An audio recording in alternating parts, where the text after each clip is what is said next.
Le Grand Matin Sud Radio, 7h-9h, Jean-Jacques Bourdin. On en parle avec vous, Benjamin Glaise. Tension hier à l'Assemblée nationale. On a évité de justesse une bagarre, c'est pas la première fois, hein, mais bon. Bon, c'était impressionnant quand même. Ah bon? Vous étiez impressionné? Je suis impressionné. Benjamin, bon, pas moi. Je suis facilement impressionnable, c'est pour ça. Oui.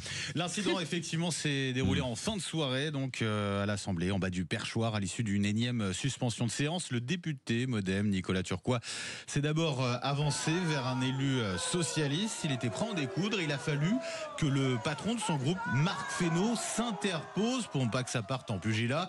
Nicolas Turquois s'en est ensuite pris à deux députés de la France Insoumise, dont Antoine Léaumont, qui a pris la parole dans la foulée. L'un de vos collègues, en effet, a menacé d'abord notre collègue socialiste. Puis, alors que je lui demandais de quitter l'hémicycle, est venu me menacer. Et heureusement, monsieur Fesneau, effectivement, que vous étiez là pour retenir le collègue de votre groupe, mais aussi, et je les remercie, que les huissiers sont intervenus pour le faire reculer. Parce que sinon, je ne suis pas sûr du fait qu'à la fin de la soirée, je ne me serais pas pris une baigne. Bon, on verra lors du prochain bureau de l'Assemblée nationale si des sanctions sont prises contre le député MoDem Nicolas Turquois, qui avait déjà d'ailleurs failli en venir aux mains avec des élus RN. C'était l'été dernier. Tension donc très forte hier à l'occasion de l'examen de la proposition de loi LFI visant à abroger la réforme des retraites. Tenez, pêle-mêle, quelques-unes des punchlines, des petites phrases qu'on a entendues hier. À 64 ans, tout comme à 60 ans, où nous sommes encore dans une bonne forme physique et on ne va pas directement ni à l'EHPAD, ni au cercueil. Est-ce qu'on a regardé votre propre parcours? Non. À un moment, c'est une question de respect. À 60 ans, on est encore très en forme. À 62, on l'est aussi. Je peux même vous préciser qu'à 64, ça marche encore très bien. Faut pas gratter longtemps pour voir la morgue de classe du parti des petits bourgeois qui n'ont jamais travaillé, qui veulent prétendre qu'on peut travailler jusqu'au bout. Jamais. S'il vous plaît. Jamais. Alors la bourgeoise a commencé à travailler à 14 ans le samedi pour aller à l'école. Franchement, en termes d'image, pensez à ceux qui nous regardent.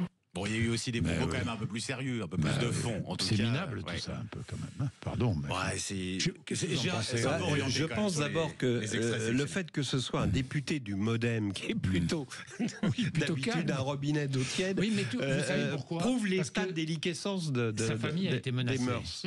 Il faut savoir, sa famille a été menacée. Parce qu'il y a une pratique que personnellement je trouve scandaleuse, je le dis ouvertement, c'est la pratique des députés LFI qui veulent afficher les noms, les visages des députés qui ont déposé des amendements contre le texte abrogeant la réforme des retraites à l'Assemblée nationale. Des listes, des noms et des visages rendus publics, rendus à la vindicte populaire. Je trouve ça scandaleux. C'est dégueulasse. On va nous traiter de fascistes, peu importe, mais c'est dégueulasse. C'est vraiment dégueulasse de faire ça. C'est la délation. C'est dégueulasse. Oui. Qu'est-ce que vous en pensez, vous, Arlette? Moi, on peut féliciter Marc Fesneau, donc quand même, c'est le président du groupe MoDem qui s'est interposé. C'est-à-dire qu'il y a. Alors moi, je vais être positif. Je salue les gens calmes qui, dans cette folie totale de la journée de débat. Inutile au fond finalement puisqu'il n'y a pas eu de vote sur la proposition de LFI, on peut saluer Marc Fesneau qui a l'image du MoDem, modéré, calme, tranquille, serein, comme son président François Bayrou a séparé ceux qui avaient envie de se battre et calmé son député, surtout que son député c'est vrai est un récidiviste, on peut le dire comme ça. Oui, c'est vrai. Alors aussi. Vive Marc Fesneau ce matin, c'est pas tous les jours qu'on célèbre Marc Fesneau.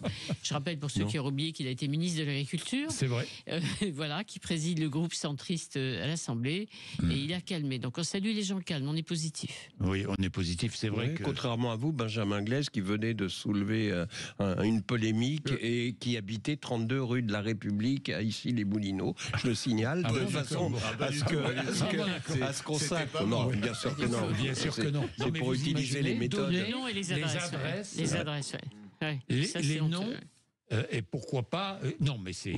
Mais comment peut-on arriver là? C'est un scandale. Je trouve ça, même si ça n'a pas de conséquences, mais je trouve ça, l'intention est condamnable. Mais les listes, c'est insupportable. Les listes, c'est insupportable. Et ça aussi, ça nous ramène à des temps, justement, avec ces mohaïsmes. C'est terrible.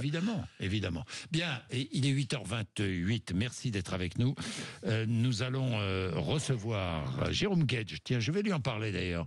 Jérôme Guedj, qui est député socialiste de l'Essonne et porte-parole du Parti socialiste.